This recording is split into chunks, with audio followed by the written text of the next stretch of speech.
Henderson, curator of social history here at the Canberra Museum and Gallery. Thanks for joining me on Channel Vision today. Thank you. So, as a curator of social history, what does the role actually involve? Well, at CMAG, we're a social history and a visual arts museum of the Canberra region. So as the social history curator, we look at the history of Canberra as a community, as well as the federal capital, and we put together exhibitions and we collect items for our collection to do with Canberra's social history. And what sort of training did you have to undertake in order to become a curator? I went to university and I did an arts law degree, majoring in history. And history's always been my passion, and I just managed to fall into museums. I got some part-time work in a museum and yeah, have developed from there.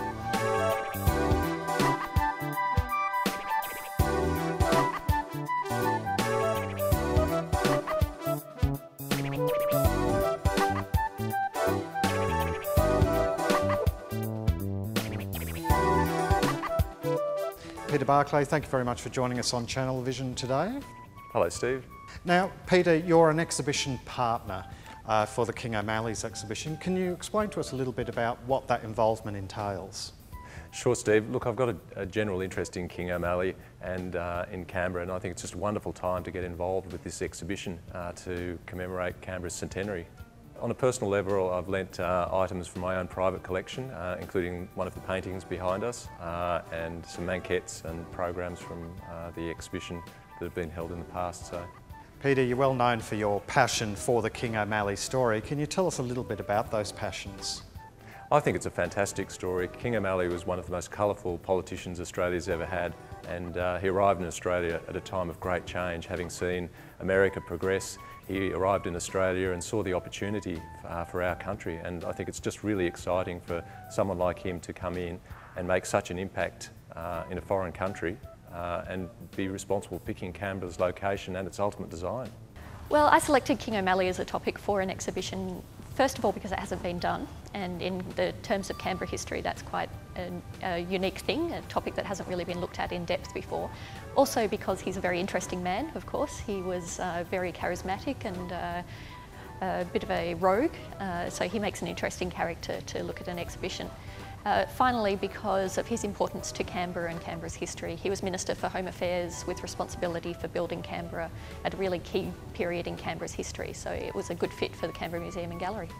Look, I think it's his determination. Once he's set himself a goal, he went and did everything that needed to be done to achieve it, whether it was the Transcontinental Railway to link Kalgoorlie and Augusta. It was amazing what he was able to do, and the design of Canberra, to be instrumental in picking the design of a capital city of a country, is a pretty major achievement. In your view, can you tell us what the relevance of King O'Malley to today's society is? Look, I think a lot of the values that he had, hard work, flamboyance to be able to promote something, and just the passion, the passion that he had for the causes which were good.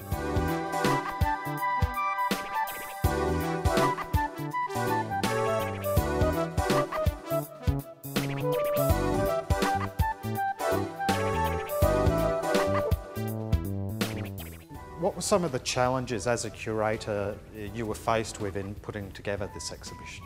There were a couple of challenges that I faced putting this exhibition together. The main one would have been gathering together all the material culture relating to King O'Malley, so looking for the actual objects relating to his life that are held in all the institutions around Australia. His papers are held by the National Library of Australia, which was a really good start, and they kindly made those available for this exhibition. So there's a lot of material on display here from the National Library of Australia. But there's also some material from the state libraries of South Australia and Victoria and New South Wales, the National Museum as well. He sort of spread his legend around the country, I think in the hopes that his legend would live on, basically. So gathering that material together and then creating a narrative out of that material to really tell people why King O'Malley was important and why he was interesting.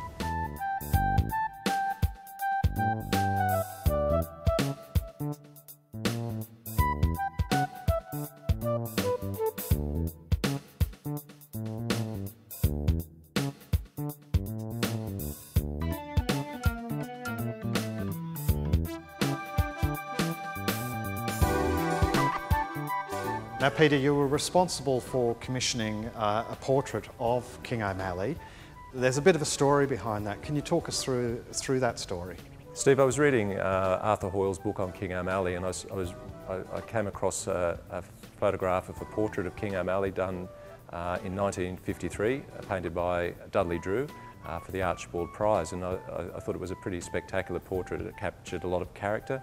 I got in touch with the artist, who was still alive, and over a period of time I got to know him, and I said, look, would you paint another painting of King O'Malley based on your recollection of what he was really like? And that's the one that's behind us now.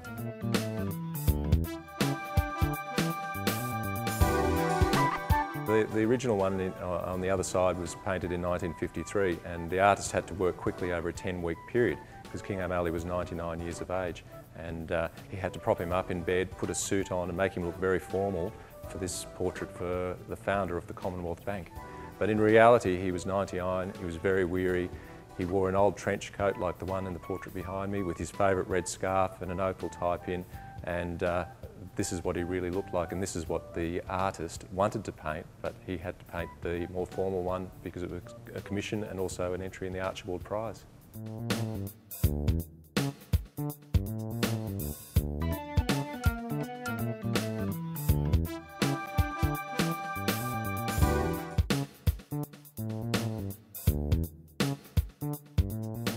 Can you talk us through some of the original research that you had to undertake for the exhibition? Well, the interesting thing about King O'Malley is that he didn't tell the truth very often about his past. So he lied about where he was born, he lied about when he was born.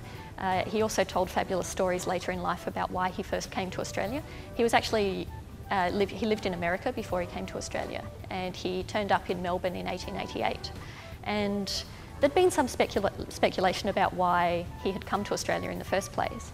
And in doing the research for this exhibition, I managed to find evidence that actually he was dumped by the insurance agency in America that he was selling life insurance policies for because he was selling by misrepresentation.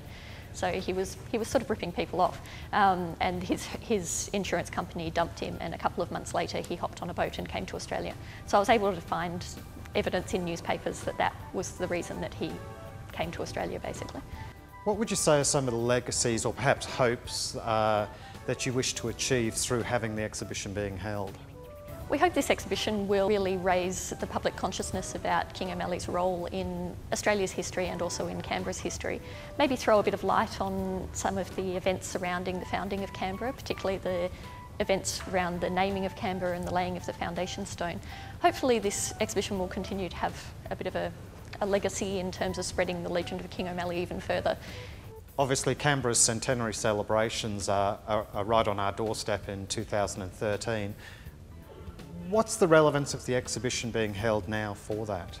Well, the centenary of Canberra's naming is the 12th of March 1913, and that's really what the centenary of Canberra is all about. But in the lead up to that, there are also other significant centenaries that occurred. So in 1911 we had the competition to design the federal capital. So it had been decided that the federal capital would be in the Canberra region, and they put out an international competition to ask people to design what that capital would look like. So that happened in 1911. The winner was announced in 1912, and then the capital was named in 1913. So this is a really nice sort of lead up to the centenary celebrations in terms of looking at those events that led up to the naming of Canberra. Look, I think with the centenary, King O'Malley was there with the foundation peg driving it in. We've seen that image. We've seen him on the podium of the foundation stone with the golden trail, surveying the city that he could envision, and the thought of what it would be like for him to come back to Canberra now and see this magnificent city that's transformed with the lake and the monuments and a thriving population. I think he'd be very proud.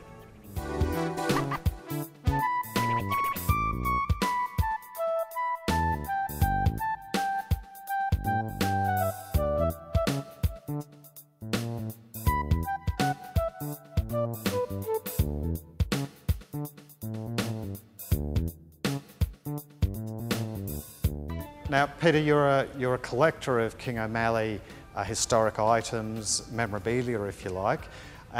You're also the co-owner of the King O'Malley's pub. Can you tell us a little bit about that, please? Yes, look, I think it's the irony that we've named a pub after King O'Malley, who was actually a teetotaler. And in fact, the first piece of legislation that was introduced was to ban alcohol in Canberra. And on the 1st of January 1911, alcohol was banned for 17 years. And that's thanks to King O'Malley. And the irony is that, you know, would he be happy with that or not? I think he would be happy with our pub, because I think we do a lot of good work in the community in responsible service of alcohol. The pubs in his time were probably pretty rough places, and I think that's the view he was looking at.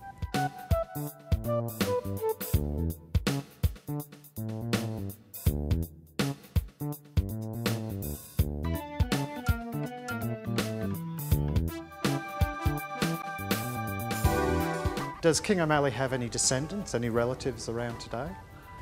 King O'Malley did marry, but they didn't have any children. So actually, after they both died, their estates were sold off and the money was put into a trust, which is now used to fund scholarships for people to study domestic science. So there are no direct descendants that we know of King O'Malley. We do believe he had a brother in America, so there might be some side relatives around that we don't know about, but it would be very interesting if anyone comes forward and says, yes, I am related to King O'Malley. Rowan Henderson, thank you so much for joining us on Channel Vision, and all the best with the exhibition. Thank you, Stephen.